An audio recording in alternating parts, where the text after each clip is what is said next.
Velkommen til denne hurtige guide, hvor jeg hurtigt vil vise, hvordan man laver procentberegninger i Excel. Jeg starter med at kopiere alt jeres datamateriale nedenunder, så I har formatering til, når det skal sættes ind i jeres opgave.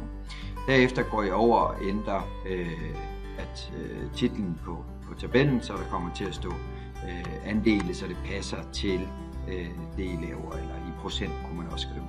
Så skal I gå ned på det første felt og skrive lige med, og vi vil gerne vide, hvor mange den her andel af totalen er.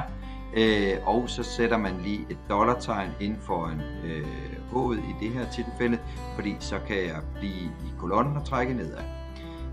Nu skal den så omsættes til procent, og det gør jeg ved at trykke på ikonet heroppe, og jeg vil gerne have en enkelt decimal, og derefter så går jeg ind og trækker først den ene vej, og derefter den anden vej. Det var procentberegningen.